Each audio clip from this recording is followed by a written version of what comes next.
Every country on Earth is in debt. The United States owes $38 trillion. Japan owes $9 trillion. The entire planet owes $315 trillion, 3 times the size of the global economy. But here's the paradox that should terrify you. If everyone owes money, who exactly is owed? The answer isn't what you think. Because when you follow the chain of creditors, when you track who actually holds the debt, you discover something disturbing. The world doesn't owe money to anyone in particular. It owes money to itself. But 4 men, 4 bankers across 3 centuries, designed it that way, deliberately. They built a system where debt can never be repaid, where governments borrow forever, where interest flows eternally upward, and where the people who designed the trap profit from every payment, every crisis, every bailout. This isn't conspiracy. This is documented history. The meetings happened, the contracts exist, the mechanisms are public record.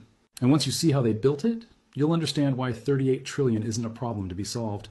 It's the system working exactly as designed. Let me show you the 4 architects, the 4 moments when the debt trap was engineered, and why every government on Earth is now caught inside it with no way out. Before 1694, kings borrowed money the old way. They'd go to merchants or nobles, promise repayment with interest, and if they couldn't pay, they'd default. Creditors lost money. Kings borrowed from someone else. It was risky for lenders and embarrassing for kings, but it was contained. Debt was temporary, either repaid or defaulted. The system cleared. William Paterson changed everything. He was a Scottish merchant and financial schemer who tried and failed multiple times to get rich.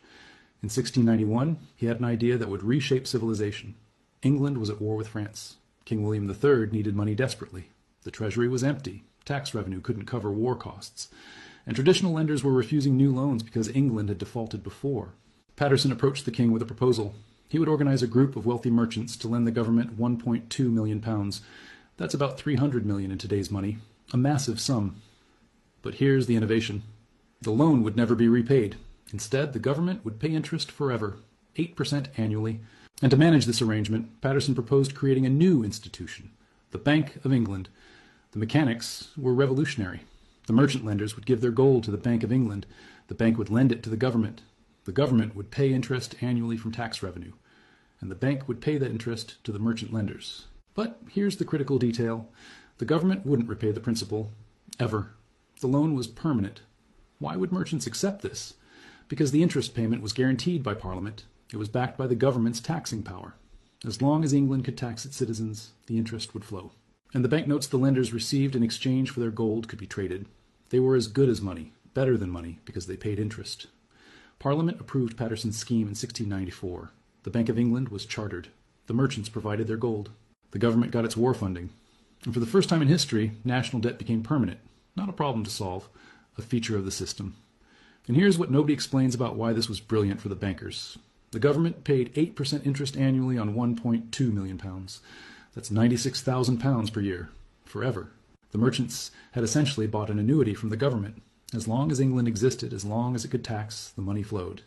And if they wanted their gold back, they could sell the banknotes to someone else. The debt was transferable but never repayable. But Paterson's real genius was what came next. The Bank of England was given the right to issue banknotes backed by the government's debt. They could print paper money up to the value of the loan. This created money out of debt. The government's IOU became currency. And the more the government borrowed, the more money could be created. This is the template. Government borrows, never repays principal, pays interest forever, and the debt itself becomes money. It's brilliant if you're a banker, catastrophic if you're a taxpayer, because you're paying interest on debt that will never disappear. Within 50 years, every major European power copied the model. France created the Banque Générale. The Netherlands already had sophisticated banking, but formalized government debt issuance. And by 1790, the newly independent United States adopted the same system. Alexander Hamilton, who we talked about before, explicitly modeled America's financial system on the Bank of England: permanent debt, interest paid from taxes, bonds traded as currency. Paterson died in 1719, not particularly wealthy, despite creating the Bank of England. But the system he built persists 331 years later. The Bank of England still exists. British government debt has never been paid off. It's been refinanced, rolled over, and expanded, but never eliminated. The debt trap was set in 1694, and every government since has walked into it willingly.